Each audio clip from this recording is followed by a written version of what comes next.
Do you have any concern that with what's going on with AI, that it's gonna completely take the legs out from a lot of artists? Like if you think about what they're doing with AI, with the ability to write things, it can write stories. You could ask it to write a story for you. It can do code. You can make it have fake images of things that have never really happened, and they're kind of realistic. Did you see the Megalodon one that I posted? The CGI one? Yeah, that was wild. Put that up, because let's credit that dude, whoever makes it, because this is insane. I don't know how the fuck this guy does this. But there's a guy, whatever his Instagram page is, I reposted it yesterday. He did a CGI of a megalodon attacking a boat and then fucking up a helicopter. It's so crazy how real it looks. Look how goddamn. Give me some volume on that so we could hear it, because he's got sound effects in it too. This is crazy. This is nuts, man. Look at this. It's getting really close to looking real. You can still tell it's AI, but it's getting close. Yeah, it's getting very close. Look at this. I mean, bro.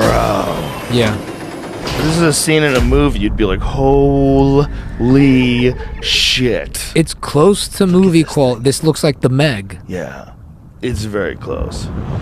I'm personally... That's amazing. Yeah. It's fucking amazing. That's computer generated. It's nuts.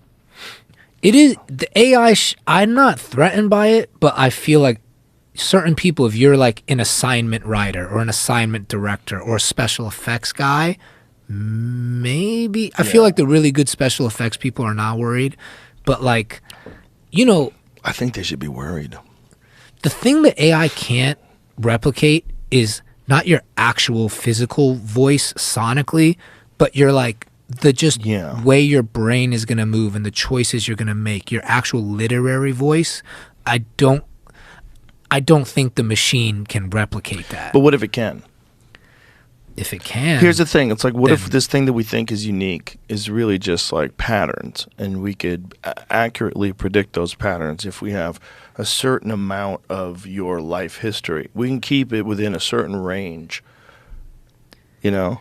Like, what if you came home one day and your wife replaced you with a robot that looks exactly like you, but it's programmed perfectly?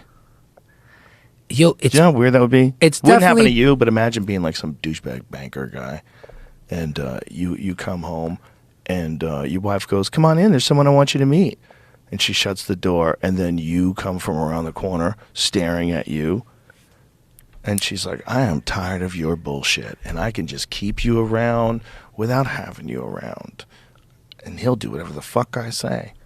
It's a horror movie. So I think it is a horror movie, but it's also a double-edged sword. Like with everything we're talking about today, is I think if it actually happened, I would be pretty pissed if there was a robot fucking my wife. I would be pissed. Bro. But he's you, but he's never gets tired. He doesn't even eat food. Here's the thing I think about with like people is I think the most distinctive specific thing that makes us who we are is your actual human spirit. Yeah. Now, for the AI to replicate that, that would mean that your human spirit has a signature and a code that can actually be codified. That's what we're asking. Mm-hmm. Can the human spirit be codified? Or is it actually random and organic and unpredictable in this way that we've been thought to believe, like existentially? So if the AI can replicate the human spirit, and if the human spirit can be codified, there is a silver lining in it for me personally, where I'm like, oh, then I'm not distinct, and there is not like a destiny, and I can just enjoy my life until I die because there's nothing unique about me. And also, you might already be in a simulation. You might already be in some sort of a computer program. It seems preposterous, but the whole world should be preposterous to you. It should seem crazy that we're on the brink of nuclear war. It should seem crazy that we're counting down the days till the iPhone 15 comes out. Super excited about its launch. Like, what are we doing? Like, if each individual, all of it's crazy. Yeah, if each individual person could be codified into like a QR code of your human spirit. When we're asleep in one night, a computer could simulate 3,000 years of human civilization. Easily. It could literally probably do more, that. because it would probably create a better computer that has even more capacity and more capability. And then if it did that, then what's not to say like it can manipulate time and space? Now, that's the next. Can you manipulate time and space? Of course you can. You just have to figure out how. And we're not close to that yet. But if we're close to making something that figures it out, that makes more sense. Right now we're manipulating existence. Yeah. So then the question is, can existence be boiled down to a code? I think that's the question of this era, this generation right now. And also the ability to travel to anywhere, the ability to rewrite your genetics, to reverse aging, stop it dead in its tracks, cure diseases, regrow limbs. I mean, they're on the verge of some pretty wild physical discoveries too. Yeah. There's a lot of stuff that's happening simultaneously, like all over the world. And then on top of that, AI is emerging.